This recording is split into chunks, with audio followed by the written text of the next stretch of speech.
Hey y'all, welcome to my YouTube channel. My name is Kyra. I'm gardening in zone 8A, and today I want to do a garden tour of everything that I have growing right now, where it's at. That way I can come back and look at it, but also share it along with you, and maybe you can get some tips and tricks or ideas, or maybe it might help you in some way. If you have anything to share with me, maybe I could do something different. I know it's not perfect by no means, but it's a start. We're growing. So maybe you can share that also in the comments below. And don't forget to like and subscribe. Thanks. All right, so this is my garden. This is what we have as of June 2026 right now. We have 4 beds. They are 2 foot by 8 foot long, 2 foot high. I tried to, categorize the beds as best as I could for just having 4 beds and too many plants. And we still need one more bed for sure down there on the very end to finish out the retaining wall. And I'd like to do one more row. Don't mind the trellis. We're going to put cattle panel up. That was me trying to do something without my husband. I shouldn't have done that. But we're going to hopefully have another row about a lawnmower length apart. And that way we don't have to get out the push mower every single time that we need to cut grass. We're also trying to grow grass, if you can see, which this is a great improvement from where we started, because it was like that all that dirt just got moved around last weekend, which is why it's dirt again, but it was growing grass. We're still working on finding where we need to level. Like, I need to add dirt here because it pools really bad when it rains. So we'll have to add a little dirt here. We still have some leveling to do down there. And then also there's some low spots that we found when it just rained right here that we're going to have to add more dirt so that the water properly drains and doesn't pull up. So, but we want to have another bed right here, as in me. We want to have another bed right here. That way I can trellis over. And then really when you do that, when you're using vertical space, you get so much more space in your gardens. It's inevitable. And if you're a gardener, you probably already know that. So this first bed I have right here is supposed to be all big tomatoes. I did have one that I got from a plant giveaway right here. And it is a cherry tomato. Let me see. It's a cherry tomato. It's doing pretty good. It's got quite a bit of fruit on it and some flowers. So we're going to let it live. These are called Dr. Witchy. I heard about these from another gardener on YouTube, and she loves them and talks about how they're like a power horse and all that. So I really wanted to get that, but they're not. I had to replant them multiple times, and then I started them from seed again, and it took me a while to find them, so they didn't get started near as early as the rest of all of these did. But when I finally found them, I was a little behind. So I'm hoping that they will grow and they'll do pretty good. They're pretty small compared to the rest of them, but hopefully, towards the end of the season when the rest might be dying out, maybe those will be doing really good. I think I have about 5 of those. 1, 2, 3, 4, 5. Yeah, there's 2 back there and then 3 right here. These are called nasturtium. They're really good for companion planting. I've got 2 different varieties apparently, because these are like very orange, and this one has lighter color leaves and pink flowers, and I love these. These are so beautiful. But they're good companion planting. So I have those along my tomato beds, as well as basil on the inside of it, and I'm just trying to keep the basil at bay and not let it get too big. And then also on the inside, you'll see along as I go that I have a few flowers. So I got marigold, cosmos down there, and I have just a few zinnia. So here are, most of this bed right here is Cherokee purple tomatoes, and I believe they're doing really good. I also have some beefsteak in here as well. And they all seem to be doing pretty decent. Like all of the larger tomatoes are doing really good. Here's another variety that, if I had to guess, was given to me or transplanted over here because I had space over here that I didn't have down there. So one thing about gardening in Georgia, especially where I'm at, is you've got to have airflow. And I think this might be true for most humid states, but you want to have the whole bottom, essentially almost bottom foot, at least 8 to 10 inches of all your tomato plants with no stems or anything on them, because it's got to have good airflow. So that's like the main thing. One of the main things I'm watching for is I don't want anything touching the soil that could help increase the chances of disease, or trying to get them trying to get too humid and causing disease. So it's just one thing that I definitely watch for. I have had a few tomatoes get attacked by something already, which is very sad. But I've got quite a few of them doing really good. So there's that plant back there is probably the most mature, putting off the most mature fruit. This one over here has also got some fruit. And I can also access those from the back, from the retaining wall up there. So that's really nice. But this one up here, it's doing really good as well. Got some. Now, I've never seen a tomato like that. So it's a beefsteak. I don't know. It's just like flat and squatty, which is very interesting to me. I don't know. Any of the tomatoes I've grown maybe just weren't beefsteak, and I thought they were. But they've never done like that. I have this one over here, which is very odd that it started out like this. It's been like this since it was very young, but then now it's putting out, that doesn't look too great to me. And maybe, I don't know. Maybe you know what happened to that. I'm not sure. But now it's putting off fruit, and it's looking normal up here. So we're going to let it live. There was a few of them that looked like this that I ended up pulling out because they just didn't look like they were going to do too well. And they didn't look, they didn't give any signs of setting fruit. So they were gone. Then I have these, and I've learned a lesson for sure this year because that's super long and leggy. And I think what I did was, I think that I, just in case it does want to produce, I'm going to let it live. But I think that I pruned too much of it at one time. So I found that you're only supposed to prune them about 20% and leave the rest. And as they grow and get more established, then you can prune more of them off. But you should really only start with about 20%. So it's a learning curve. I've not had that happen before. Usually they do just fine. So maybe that one I just, went a little too intense on the pruning of it. So this second bed is all supposed to be cherry tomatoes, but you see that from that bed that that is not exactly the case. And I believe that this first plant right here, that these are going to be big tomatoes. So a way that you can tell is, you see how this is just like you see how this is just one big tomato versus, let's see, let me find one. I don't even know if I have one on this.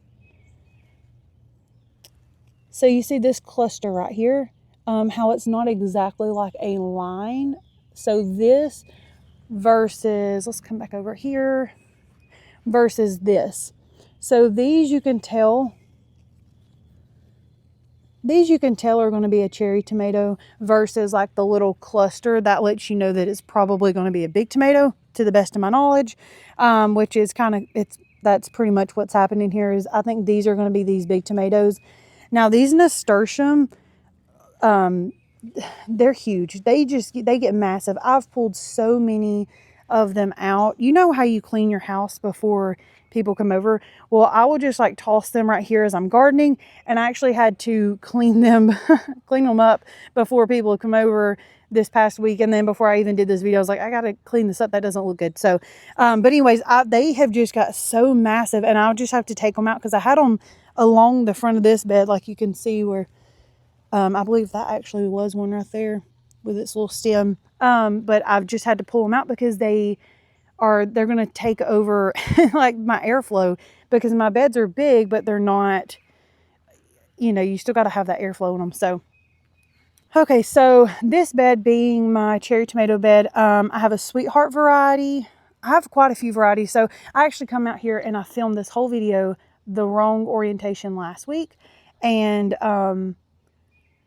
then I was like, well, I got to refilm that. Well, then I got a few little gadgets to help film, and I left my book out here, which is so sad. And it got rained on, like it's completely destroyed. So I don't actually have all my varieties. Now I did save a lot of the packets of them, whether they have more seed or just trying to remember what exact variety it was. So, but I don't have all that. I do know that one was a sweetheart cherry, one was a bumblebee. Both of those varieties are in this bed, and I actually went and sown more of them because I really wanted to try them.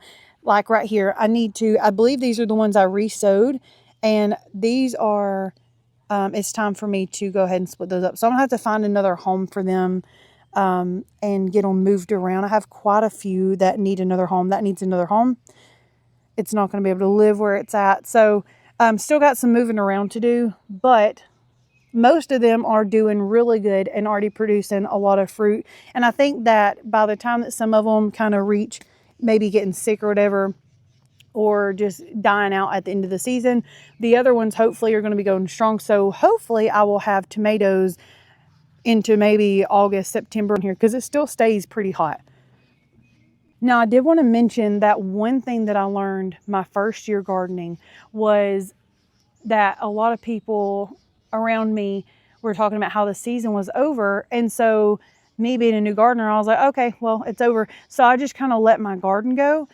I wish I had not done that, because it taught me this. So maybe, I wish I hadn't done that, but the Lord obviously turned it around for my good.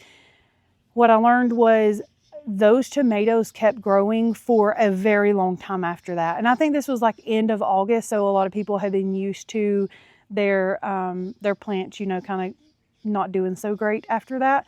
But my tomatoes had kept growing and really good. And I'm like, man, had I actually taken care of them, they had gotten sick because I didn't take care of them. But had I taken care of them, they would have just kept producing. And I kept getting peppers off of them. So if I could give any advice, it is to not just stop whenever they say, oh, the season's over. Take a look at your garden and see where your garden's at, and see if you can keep going with that, or if it's really time to kind of, the season's going to end. There's going to be a time. But if your plants are still producing good, healthy fruit, don't just stop because you hear that it's the end of the gardening from people that have gardened longer. I hope that helps. Okay. So, these down here also, all of these should be cherry tomatoes. Now, what's interesting is all these beds pretty much have the exact same soil makeup, because I pretty much did the same thing as far as what I put in the beds. And the big tomatoes are doing way better than the cherry tomatoes. Now, I don't know if that's just like because these are cherry tomatoes and they may take a little bit longer, but even I have cherry tomatoes down there that are doing really good. And then I have big tomatoes down here that are doing really good. But all of these are supposed to be cherry tomatoes, and they're not setting fruit yet. Well, I say that. There's one little guy right there. But for the most part, they're not setting tons of fruit everywhere. So I don't know. It's just now actually really getting hot here in Georgia. I've got flowers on them. So we'll see. Maybe by the next time I do a garden tour, we'll actually have some in there. So these are my pepper plants. Let me just explain this bed. Somebody tried to warn me about squash plants, and I didn't understand the gravity. So in my next video, these are more than likely going to be gone, because I plan to rip them out like today. They're not super healthy. I've got quite a few squash off of them already. And squash was one of the one things that I was like, I really want that for my garden this year. And I'm grateful that I've got them from it. However, squash plants are monsters. They're massive, and they actually hurt really bad when you touch them. They're huge. And they're taking over. And so I've got a few squash from it. And it's one of those things like, what do you want more out of your garden? Also, they're getting so large, they don't have the room that they need. And I've pruned them quite a few times. Like, they're definitely pruned. They grow so viciously. Like, I don't know the right word. They grow so quickly and so massively that like you almost can't keep up with it. And I'm coming out here every single day. I don't prune them every single day, because not every day they need to be pruned. But they're just... I've got some squash from them. I've also got squash down there on the very end that are kind of hanging over the bed. They're doing really good. So I think I'm just going to count my blessings with this and say, okay, I've got plenty. There's like one more on there as of yesterday that I'm like, okay, I'm going to let that one ripen, and then I'm going to take those out. I'm going to use that space likely for bush beans. And I'll get more into that down there. So here I have all my pepper plants. Last year I heard that pepper plants actually like to be planted in twos. So I'm trying that this year. And they seem to be doing really well. I mean, they're bushing out. I do need to prune the bottom of them, but they've all almost started. Ooh, I do not do wasp. They've all started to like set fruit, or at least have quite a bit of flower. So that's good. Now, if you don't know, like I didn't know, this is a cosmos. It's like a baby pine tree. they get so massive. I did not realize. Now, I just heard, companion planting or whatever. So that's why I put them there to companion plant. I think it's supposed to either repel some bugs or attract the good bugs, whatever. That's the whole point of companion planting. But they're huge. And at least I'll get pretty flowers off of it, hopefully soon.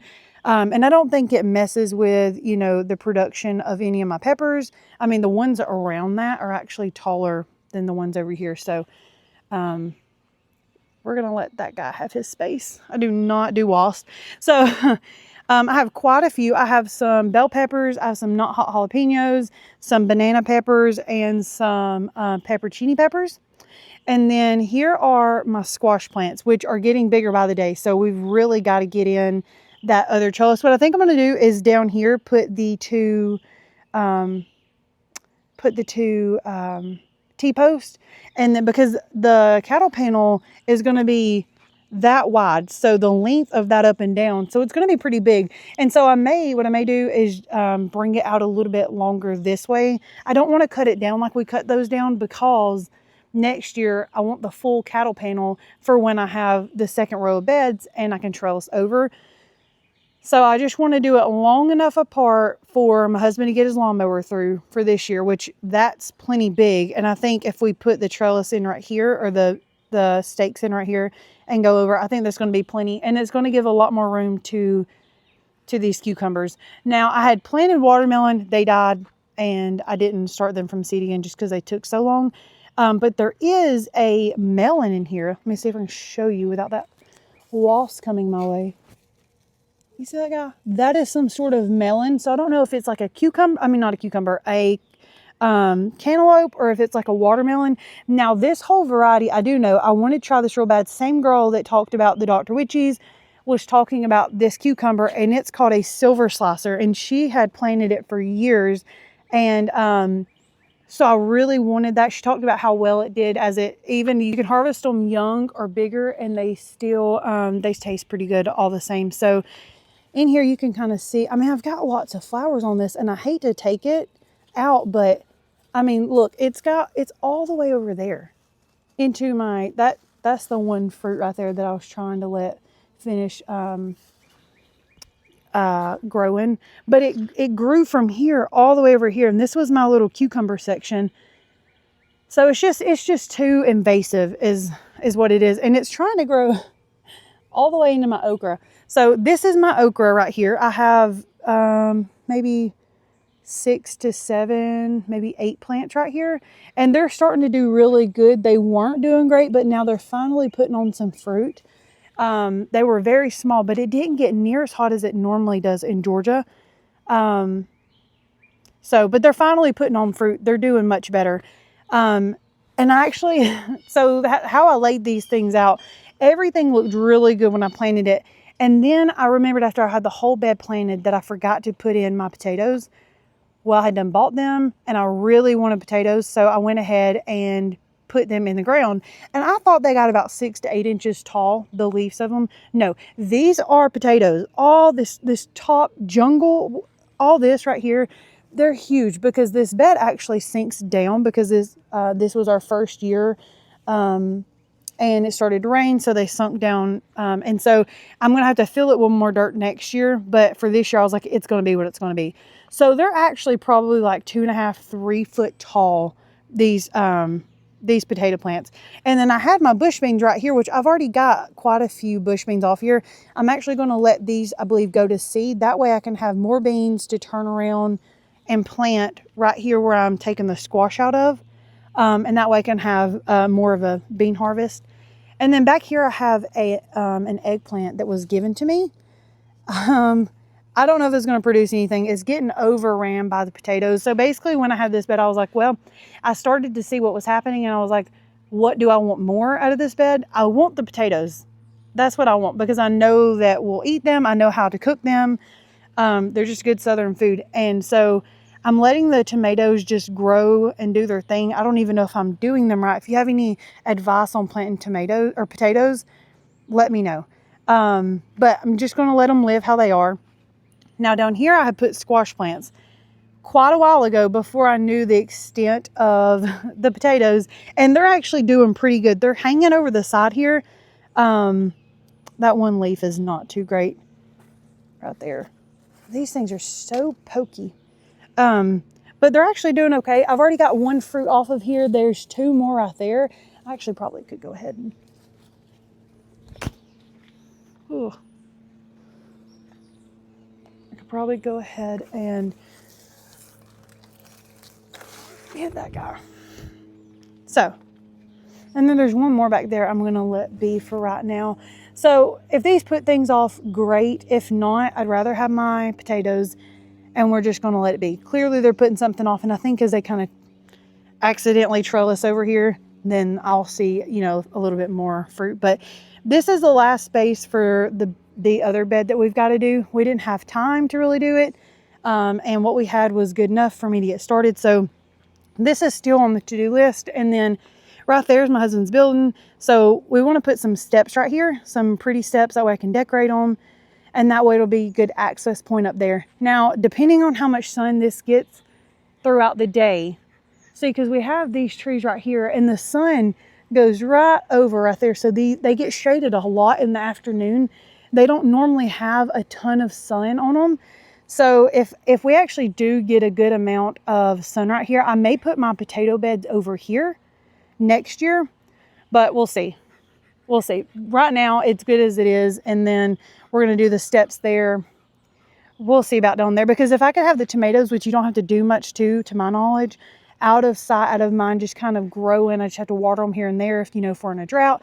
That's kind of optimal, and then I can use all the beds over here for things that I'm really staying on top of every day, making sure that they don't need, you know, pruning or getting fruit from and all that. So here's my garden as of June 2026. I hope you enjoyed it. Like I said, if you have any tips or advice for me, one thing I did see that I need to do is putting like some sort of like pine straw or something down in all the beds to kind of help retain water when it gets really hot. Because right now it's just June, July, and August are like scorching hot in Georgia. And so anything to help retain that water would be really good. So I do want to do that. But any other ideas that you have that maybe I could try, leave them in the comments below. I greatly appreciate it. And this is just the start of my journey. I hope that you enjoyed the video. Hopefully there's going to be a lot more content coming soon now that I've got this kind of started. I wanted to get like this be my starting point. That way I can see my garden, even if it's next year, I can kind of see where I started at. So, but I hope you enjoyed it. If you did, like and subscribe. Hopefully we'll have more content coming soon.